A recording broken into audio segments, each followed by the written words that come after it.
Hello, you're welcome. You're welcome onto my channel today, and it gives me great joy to observe you are viewing this video. Hi, I'm Dr. Olayinka Conley. I'm a lecturer in the university. I'm a sociologist. I'm a researcher.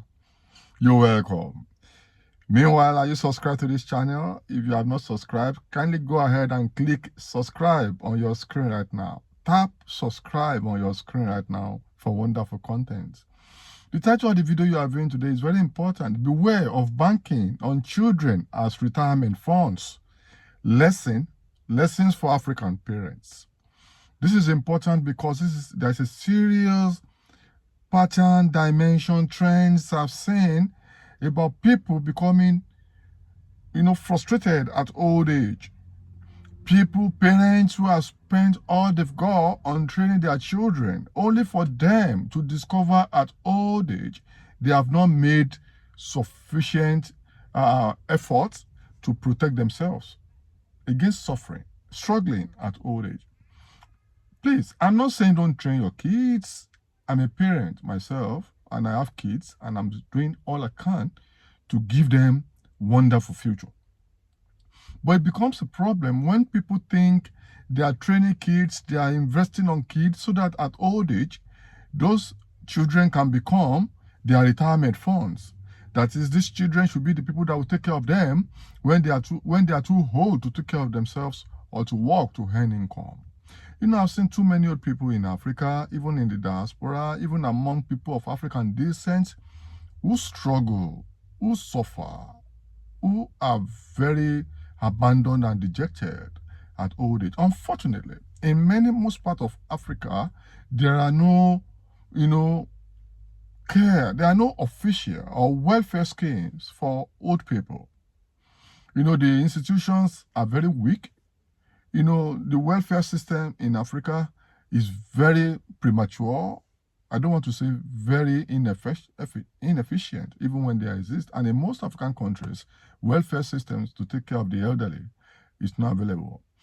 And most Africans or people of African descent abroad are not used to the kind of system, old people home, even the abandonment that old people suffer abroad.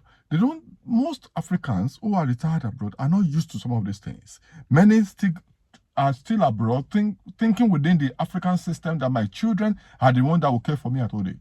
Many in the diaspora get loans into hundreds of millions of dollars, of pounds, of you to take care of their children, with the mentality that these children are the ones that will take care of them at old age. And even in Africa, you see there are many proverbs in Africa saying you must train your children, and because when you are older, the one you will rely on. Many still look at children and training children as retirement plan, as retirement funds, as insurance system to protect them at old age.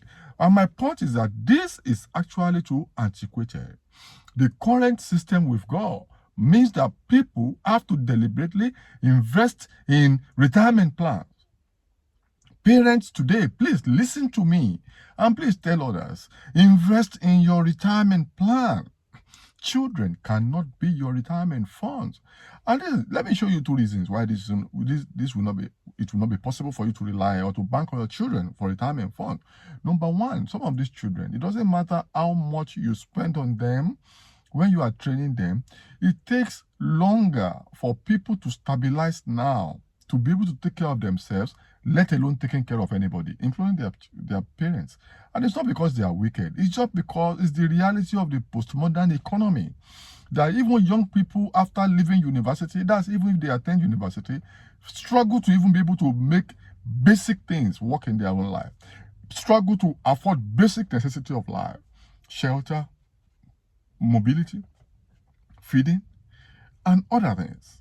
So it takes a lot of money to survive, even as individual now, because we now have cost of living crisis in Europe, in America, in United Kingdom, and all over the world, Australia, everywhere, even in UK. So even these children themselves are struggling. And even now in Africa, which is worse, with predominant poverty.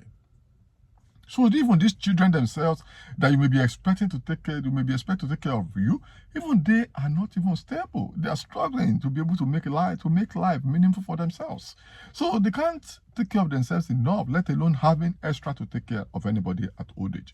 And it's not because they are simply wicked. It's just that is the reality we find ourselves. Then there may not be some other children who may be irresponsible, especially those trained in the diaspora, who have been able to internalize the norms and values of the white people, so to say, apology, who believe in individuality, taking care of themselves alone and their wives or their husband, and their even own children. Don't, because now you are now a different family. We call it family of orientation in sociology. But now they have that's the one you give back to them in. But now they have their own family of procreation, I will call it. They have their own wives also, or their own husband and their children to take care of. You are still expecting them to come and take care of you. You're already a grandpa. So the best way to do this is to make sure you invest in yourself in your old age. Make sure you have retirement plan that talk about investment, pension funds, property, real estate, and savings. Extremely, so that this can take care of you when you are too old. You will not then depend on any kid or your children as retirement fund. Save and invest in retirement plans. Pension managers, save money in fixed deposit, buy properties, real estate, establish companies that you can manage at old age. A place will begin to go that you will not be frustrated. Too many men struggle. Too many women struggle as parents just because they have invested all on their children, who may not be able to then begin to meet their needs when they are too old. Another point is, even you have some people in the diaspora, they have spent so much on family members who have become entitled in Africa. You send money to families, you take care of your families, your uncles, your friends, your siblings, and you don't even have enough money to save for yourself now and even at old age. And many of these people you are sending money to in Africa, they have become entitled. Even you give them £100, they think it's too small. They think you are picking money on the streets there. No, you don't need to spend all you've got on people in Africa. Take care of yourself, your kids, and save enough for you. Others will take care of themselves. Meanwhile, I'm not saying don't send money to people, but send money intelligently in a way that you don't jeopardize your own present and your future. Everybody will take care of everybody, of himself or herself. To your tent. That's what they say. Everybody, take care of yourself. I've seen too many old people struggle and frustrated at old age. That's why I'm making this video. I'm very passionate about this video. Old people, you talk to them, whether in Africa or in the diaspora, they complain, they whine about how they have spent all they've got to take care of other people, family members, children, and in old age, nothing to fall back on. They live in penury, sickness, diseases, and poverty. And these are people that did well when they were younger. So I'm sensitizing you. I'm a parent. I'm talking now. So take care of your children, but don't spend all on kids. Don't spend all on family members. Though some parents can also be very entitled. That's another thing, to be fair to children who have elderly parents. Some of them just demand from these children too much, become entitled, thinking because they have sent them to school, they have invested in them, they should now begin to spend on them lavishly also. I think that's also not so very fair. But I think financial investment and property and other things, savings, we have to think about this very well. So we have to beware of not taking care of ourselves. And anybody that is thinking children will come and take care of him solely at old age is only being on survival mode, and that's dangerous. You don't put yourself on survival mode, because essentially it will lead to frustration later in life. And if you are married, bond with your spouse, take care of your wives. Men, don't bully your wives. These wives, they are the ones that will take care of you at old age. Families are born together, they tend to enjoy together at old age. They're able to manage themselves. So African men, I'm warning you, I always say, take care of your wives. Don't bully them. Don't maltreat them. Payback will come at old age. You will be alone. And researchers have shown us that husband and wives that are able to be together happily at old age, they live longer, they live in a wealthier manner, and they have better health outcome, and they live longer and well and happy.